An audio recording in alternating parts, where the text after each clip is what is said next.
আজকে ওরা গোসল করতে গেছে, তার ওই ঠ্যাং নিচে দিয়া লেটকা দিয়ে বই হাত পাও দই, তার গুঁড়োগাড়া কয় কি হয়েছে তুই এরকম বইছো? আমরা যেরকম উঁচু উঁচে বসি তুই কয় আমার ওই জায়গায় ব্যথা করে, তা কে ব্যথা করে?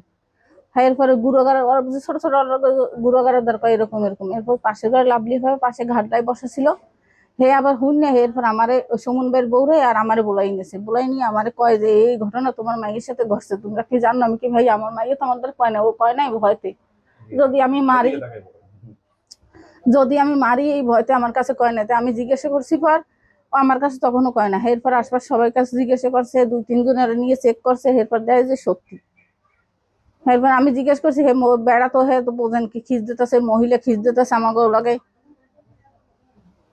এরপর আমি দাদা চেয়ারম্যান দাদার কাছে ফোন দিছি, হে কইছে তোমরা সবাই মিলে ওরে বাড়ি ঘর থেকে নামাই দাও। কোন চেয়ারম্যান বলছে এই কথা? মহিউদ্দিন চেয়ারম্যান। আর কিছু বলে নাই? বলছে জোতার মালা দিয়া পুরো ঘর ঘুরাইয়া, পুরো এলাকা 2-3 এলাকা ঘুরাইয়া জোতার মালা দিয়ে জোতা দিয়ে পিছিয়ে দিয়ে ফিরে ঘর ছাড়া করো। আমি এইসব কিছু করি নাই, এইটা স্বতন্ত্র করিয়া আমারে ফাঁসাবার জন্যে, এইখান থেকে বাইর করার জন্যে এইসব কেন আপনার সাথে তাদের কি এমন শত্রুতা যে 3 বছরের একটা ছোট্ট বাচ্চা এই ধরনের একটা কথা উঠাবে আপনাকে হেয় প্রতিবদ্ধ বা এখান থেকে বের করার জন্য? এটা কেন মনে হচ্ছে? আমার পরিবারও প্রতিবন্ধী, আমার পরিবারও প্রতিবন্ধী আছে, লেকিন এই কারণে যে এখানে এই ঘরটায় আমি থাকি বললা আমার এখান থেকে বাইর করে দিয়ে অন্যজনের ঘরটা দেবার জন্য চেষ্টা আছে। এটা যে কোনো লোক, যে কোনো লোক হোক, কিন্তু এই যে 3 বছরের একটা ছোট বাচ্চা, এই মেয়েটা যে কথাগুলো বলছে ওইটা ওর বাচ্চা না, আমার বাচ্চা। আপনার কিভাবে বাচ্চা হলো? আমিও এটা বলতেছি, আমার মতন বাচ্চা একটা বউ, মানে আমার বাচ্চার মতন আমারও বাচ্চা আছে। তাহলে এই বাচ্চাটা কিভাবে এত কথা বললো আপনার বিষয়ে? এখন এত রুটি কিনে দিয়েছিলেন? রুটি কিনে দিয়েছি দোকানে। ডেকেছিলেন ওরে? যে আপনার বাসায় ছিল না? আমার বাসায় ছিল না। না, এখানে বসে রুটি খায় না, ওই দোকানে বসে খাওয়াই, ওই দোকানে বসে খাইছি, ওই দোকানে বসে খাওয়াইছি। আমি এই জায়গায় আনে নাই, মেয়ে এই জায়গায় আনে নাই। আচ্ছা, তাহলে আপনার কি মনে হয় ওই ছোট্ট মেয়েটা এত দূর কথা বলছে, সব মিথ্যা বলছে?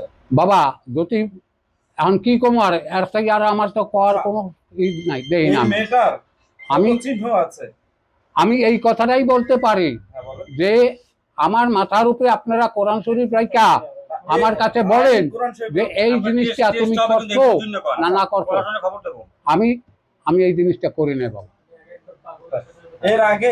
এর আগে ব্রিজের ওইখানে এক প্রতিবন্ধী মহিলার সাথে আপনি যে করেছেন, স্থানীয়রা কিছু মিলে আপনাকে পানিতে পর্যন্ত নামিয়েছে, হ্যাঁ, গোসল করাইছে এই জায়গায় না। কেন করাইছে? এই কারণে, এই যে একটা লোক আছে। আচ্ছা, কেন কেন করাইছে? এই যে আমি যদি অপমানী হতাম। আপনার সাথে তাদের গ্রামবাসীর এমন কি শত্রুতা বারবার আপনার সাথে এই ধরনের ঘটনা ঘটে? গ্রামবাসী না, গ্রামবাসী না, আমি গাড়ি চালাই, আমার গাড়িতে লাফ দিয়ে উঠতেই আমার পুরো সঙ্গ টাইনা ধরিয়ে বইছে, আর আমি ছোটবার জন্য চেষ্টা পারতে আসি না। ওই জায়গা বই আমি অনেক চেষ্টা করছি, লাস্টে দিয়ে আমার মায়ের হতেছে, মারার পরে ওইখানকার লোকজনে দেখছে যে আমারে এইরকমের ধরিয়ে বইছে, মানে এরা মনে করছে কি আমি ইজ্জত মারছি, তার এইটুকু তারা মনে করি আমার সুন্দর করে ধরছে, লেকিন আমি তো ওইসব করি না রে বাবা। এইটাও আমার কিচ্ছু না বাবা, এইটা আমি করি না রে বাবা।